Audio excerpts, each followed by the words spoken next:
عیسیٰ ابن مریم علیہ السلام نے عرض کیا، اے اللہ، اے ہمارے رب، ہم پر آسمان سے کھانے کا خوان اتار دے تاکہ وہ دن ہمارے اگلوں اور پچھلوں کے لیے عید ہو جائے اور تیری طرف سے ایک نشانی بن جائے، اور ہمیں رزق عطا فرما، اور تو بہترین رزق دینے والا ہے۔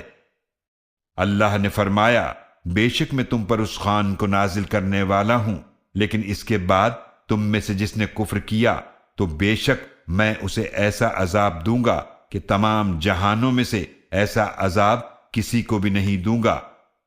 اور وہ وقت یاد کرو جب اللہ فرمائے گا، اے عیسیٰ ابن مریم، کیا تم نے لوگوں سے کہا تھا کہ مجھے اور میری والدہ کو اللہ کے سوا دو معبود بنا لو؟ عیسیٰ علیہ السلام عرض کریں گے، تو ہر عیب سے پاک ہے، مجھے یہ لائق نہیں تھا کہ میں ایسی بات کہوں جس کا مجھے کوئی حق ہی نہیں۔ اگر میں نے ایسی بات کہی ہوتی تو اسے ضرور جانتا۔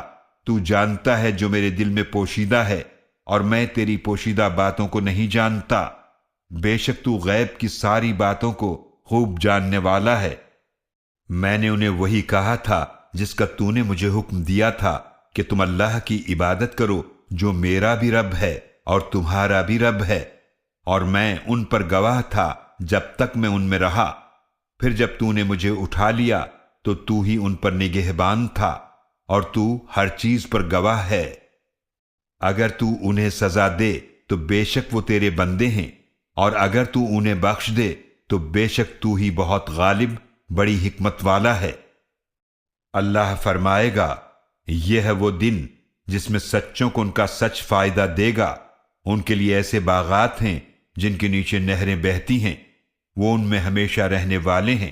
اللہ ان سے راضی ہوا اور وہ اللہ سے راضی ہوئے، یہ بہت بڑی کامیابی ہے۔ آسمانوں اور زمینوں کی اور جو کچھ ان میں ہے سب کی بادشاہی اللہ ہی کے لیے ہے، اور وہ ہر چیز پر خوب قدرت رکھنے والا ہے۔